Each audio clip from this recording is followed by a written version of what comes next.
Bem-vindos ao Debate. Hoje a gente vai abordar uma questão assim bastante sensível que emerge da leitura de como as democracias morrem.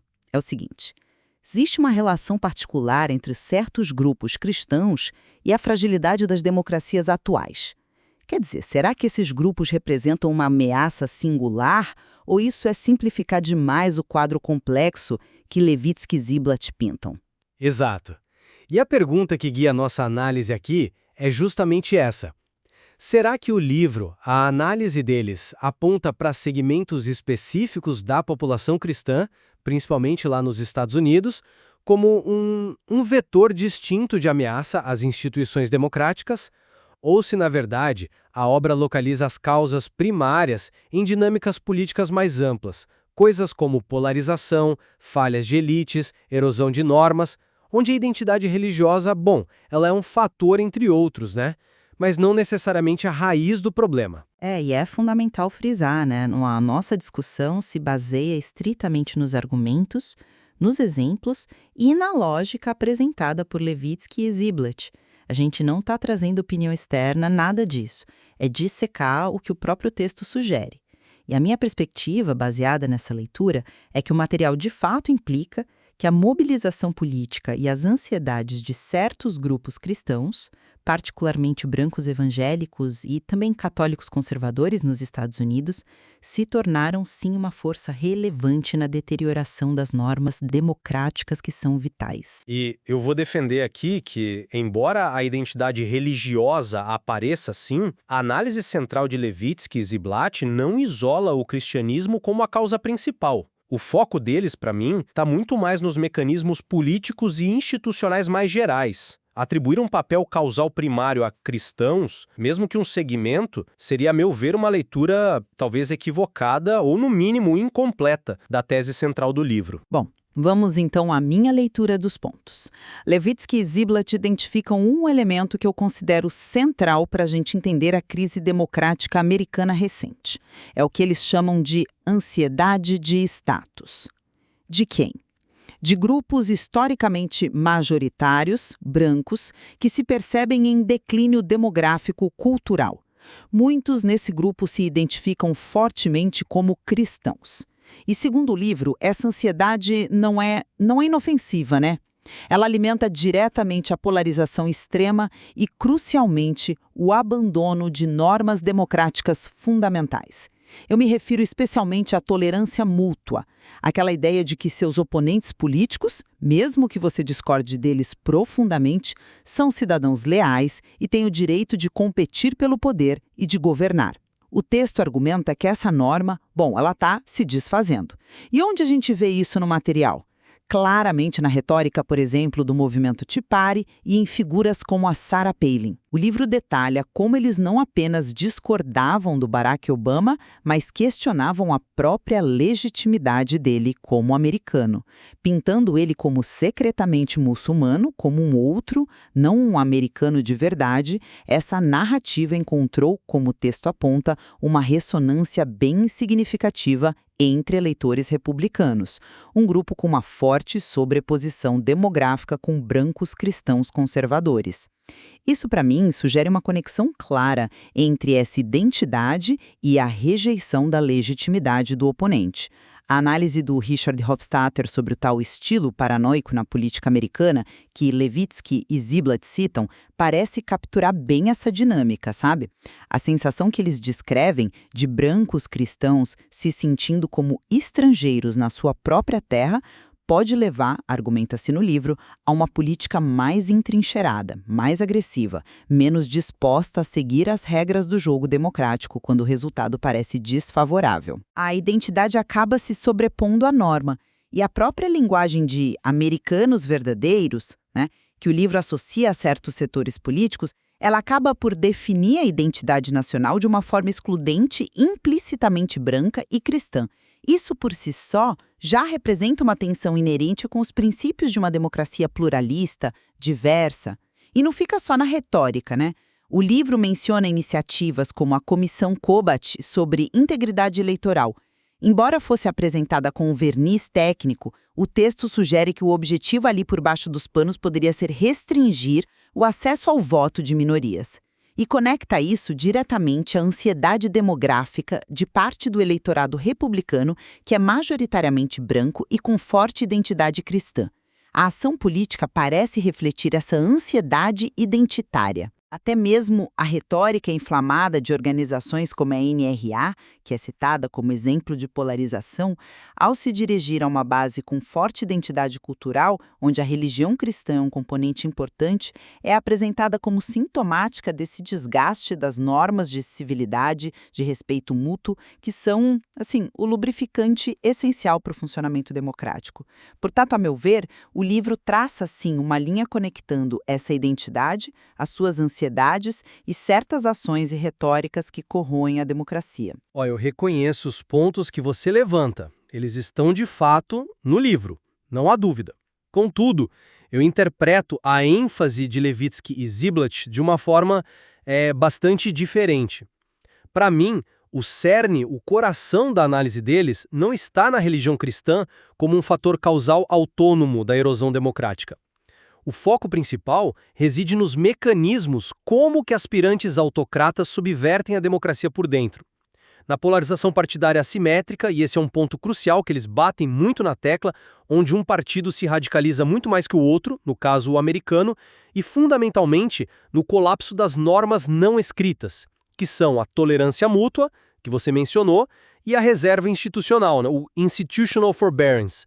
Aquela ideia de que os atores políticos devem evitar usar todo o poder institucional que possuem até o limite, exercendo autocontenção para preservar o sistema. Então, generalizar sobre cristãos, mesmo que um segmento, acaba obscurecendo, na minha leitura, essa análise mais fina sobre as dinâmicas políticas e institucionais. E o próprio texto nos dá contra-exemplos importantes. Veja o caso da Áustria em 2000 e depois de novo em 2016. Os democratas cristãos austríacos, o EVP, são apresentados não como uma ameaça, mas como guardiões da democracia. Por quê? Porque em momentos cruciais, eles se recusaram a formar coalizões com a extrema-direita do FPO, mesmo quando isso poderia ser politicamente conveniente para eles. Eles agiram para isolar os extremistas. Isso demonstra que um partido com identidade democrata cristã pode ser, sim, um pilar de defesa das normas democráticas. Portanto, a identidade religiosa por si só não dita um único caminho, né? A ameaça central que permeia o livro é a polarização extrema. Eles descrevem isso como um tribalismo político perigoso. E esse tribalismo, na análise deles, é multifacetado. Envolve raça, cultura, geografia, ideologia e, claro, um partidarismo exacerbado. A identidade religiosa é, sem dúvida, um componente dessa mistura complexa, especialmente no contexto americano, claro. Mas ela não é apresentada como fator definidor ou exclusivo dessa fratura profunda. Vamos pensar nos líderes com tendências autoritárias que eles analisam comparativamente. Chávez na Venezuela, Fujimori no Peru, Erdogan na Turquia, Putin na Rússia, Orbán na Hungria. São figuras de contextos políticos, sociais e religiosos muito distintos. O livro não identifica um denominador comum cristão como um motor principal das estratégias antidemocráticas deles. O foco está nas táticas que eles empregam para minar as instituições, atacar a imprensa, capturar o judiciário, mudar as regras eleitorais, deslegitimar os oponentes. São estratégias políticas, não primariamente religiosas. E talvez o ponto mais revelador para mim seja o final do livro. Quando eles discutem caminhos para restaurar a saúde democrática nos Estados Unidos, eles explicitamente defendem a necessidade de construir coalizões amplas, suprapartidárias, para defender as normas democráticas. E quem eles mencionam que precisa ser incluído nessas coalizões? Líderes empresariais, políticos moderados de ambos os partidos e, sim, evangélicos. Ora, se eles vissem os evangélicos como inerentemente antidemocráticos ou como a raiz do problema, por que sugeririam incluí-los na solução? Isso indica para mim que eles os veem como potenciais aliados na restauração das normas, não como problema em si. As motivações do Tea Party, por exemplo, são descritas como complexas, uma mistura de ansiedade econômica após crise de 2008, ressentimento racial, cultural, oposição a políticas específicas. A erosão das normas, argumentam os autores, foi acelerada principalmente por atores partidários estratégicos como Newt Gingrich e o Tom Daley, que deliberadamente abandonaram a civilidade e a reserva institucional em busca de poder, e também por mudanças estruturais no sistema político e midiático americano, como o declínio do gatekeeping partidário, ou seja, o poder das lideranças de filtrar candidatos extremistas por causa das primárias abertas, e a ascensão de uma mídia altamente polarizada que inflama as divisões.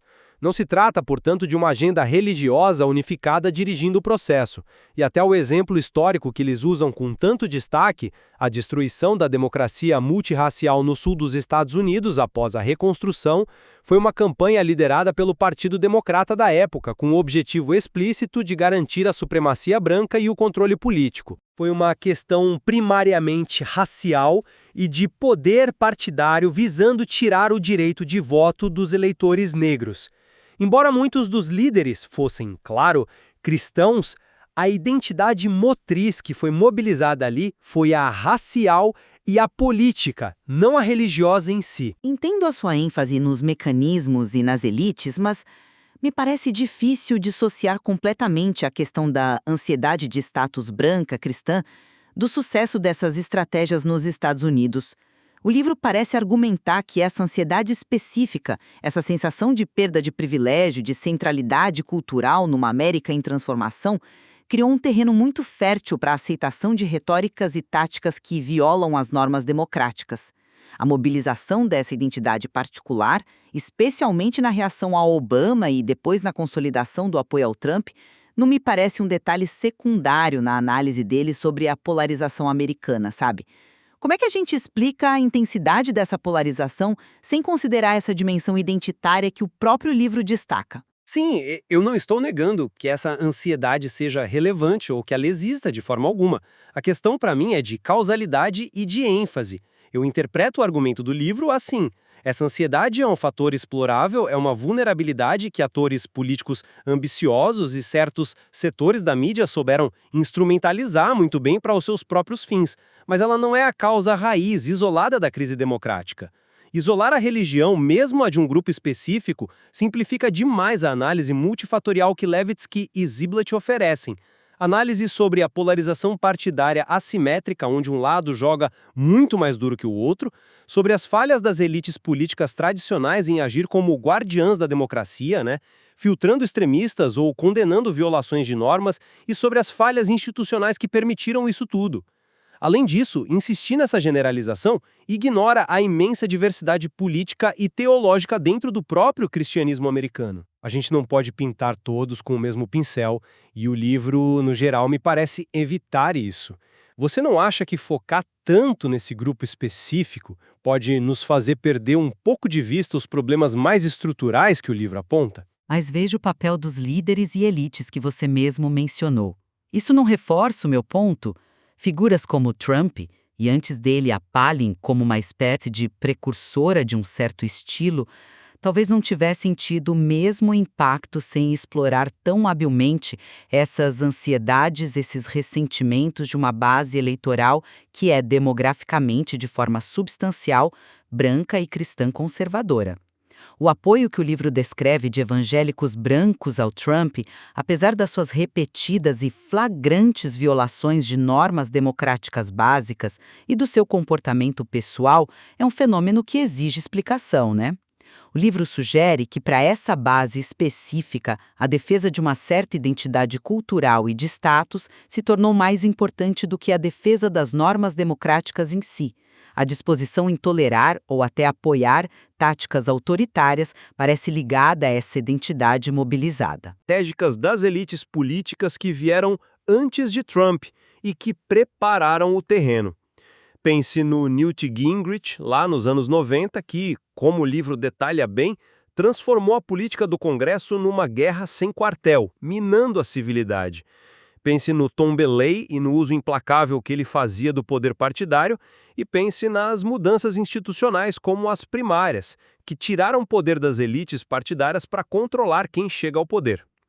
Líderes populistas como Trump, eles surfam em ondas de descontentamento e mobilizam diversos grupos com base em várias clivagens econômicas, raciais, culturais, regionais. Focar obsessivamente na identidade religiosa de parte dessa base de apoio, mesmo que seja uma parte importante, me parece ignorar a análise mais ampla do livro sobre a estratégia política, sobre as falhas institucionais e a responsabilidade das elites que permitiram essa ascensão. E, de novo, o exemplo da Áustria é instrutivo. Lá, elites democratas cristãs agiram contra a maré extremista, mostrando que a identidade religiosa não implica necessariamente um alinhamento antidemocrático. A agência política das elites importa e muito. Bom, isso nos leva diretamente à questão da especificidade versus generalização, né? Eu reconheço que não se trata de todos os cristãos. Nem o livro sugere isso, claro. Mas a questão não é essa. O ponto é que o texto identifica um segmento específico politicamente ativo, demograficamente significativo nos Estados Unidos, predominantemente branco e evangélico ou católico conservador, cujas preocupações culturais e ansiedades de status se tornaram um motor central para a ascensão de uma figura como Trump e para o ataque sistemático às normas democráticas americanas. Normas como a tolerância mútua, vendo oponentes como inimigos ilegítimos, e a reserva institucional, apoiando o uso máximo do poder para fins partidários. O livro descreve essa dinâmica específica com detalhes. Não é uma generalização sobre o cristianismo, mas é uma análise sobre a politização de uma identidade religiosa específica no contexto americano atual. Entendo a busca por especificidade, mas o meu receio é que esse foco, mesmo que bem intencionado, acabe desviando a atenção da análise principal do livro, que reside, para mim, nos mecanismos de subversão democrática, como se atacam os árbitros, o judiciário, a imprensa, como se mudam as regras do jogo, leis eleitorais, distritos, como se nega a legitimidade dos adversários e, crucialmente, na polarização partidária assimétrica como grande motor dessa dinâmica nos Estados Unidos. O livro argumenta que o Partido Republicano se moveu muito mais para os extremos e se tornou muito mais propenso a abandonar normas do que o democrata. Essa assimetria é central. O fato do livro concluir sugerindo a formação de coalizões amplas que incluam evangélicos para defender a democracia reforça para mim a ideia de que os autores não os veem como problema fundamental ou como intrinsecamente antidemocráticos. Eles são parte de um eleitorado que precisa ser reconquistado para a defesa das normas, não a fonte primária da ameaça. O problema central é a estratégia política e a falha institucional. Talvez um paralelo com as lições históricas que o próprio livro explora seja útil aqui. Levitsky e Ziblatt detalham como lá no final do século XIX, a identidade branca sulista foi agressivamente mobilizada pelo Partido Democrata da época para destruir a democracia multirracial que estava emergindo na reconstrução e para garantir o domínio político através da exclusão.